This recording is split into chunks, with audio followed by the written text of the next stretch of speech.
Forex ട്രേഡിങ്ങിൽ നമ്മളൊരു ബ്രോക്കറെ തിരഞ്ഞെടുക്കുമ്പോൾ ആ ഒരു കാര്യം നമ്മുടെ ട്രേഡിങ്ങിൻ്റെ വിജയത്തെയും അതുപോലെ തന്നെ പരാജയത്തെയും ബാധിക്കാം.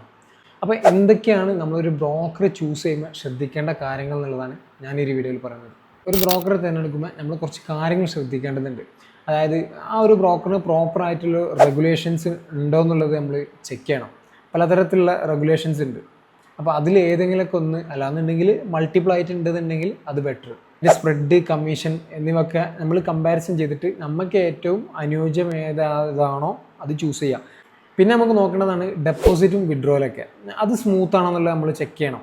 പിന്നെ നമ്മൾ നോക്കേണ്ടതാണ് അവർ പ്രൊവൈഡ് ചെയ്യുന്ന പ്ലാറ്റ്ഫോംസ്, കസ്റ്റമർ കെയർ സപ്പോർട്ട്, അത് നമുക്ക് പ്രോപ്പറായിട്ട് വേണം. അല്ലാന്നുണ്ടെങ്കിൽ നമുക്ക് എന്തെങ്കിലും ഒരു കാര്യത്തിന് നമ്മൾ ചാറ്റ് ചെയ്യാനോ കാര്യങ്ങളൊക്കെ പോകുമ്പോൾ ജസ്റ്റ് ബോട്ടുമ്പോൾ കിടന്ന് ഇങ്ങനെ കറങ്ങാന്നല്ലാതെ ഒരു ഏജൻറ്റിനെ പ്രോപ്പറായിട്ട് പെട്ടെന്ന് കണക്ട് ചെയ്ത് തരാത്ത പല ബ്രോക്കേഴ്സ് ഉണ്ട്. പിന്നെ നമുക്ക് ആ ഒരു ബ്രോക്കർ എ ബുക്കാണോ ബി ബുക്കാണോ എന്നുള്ളത് നമ്മൾ നോക്കുക. അതായത് എ ബുക്ക് പറഞ്ഞു കഴിഞ്ഞാൽ പ്രോപ്പറായിട്ട് നമ്മളെ എൻട്രീസിനെ മാർക്കറ്റിലേക്ക് കണക്ട് ആക്കും.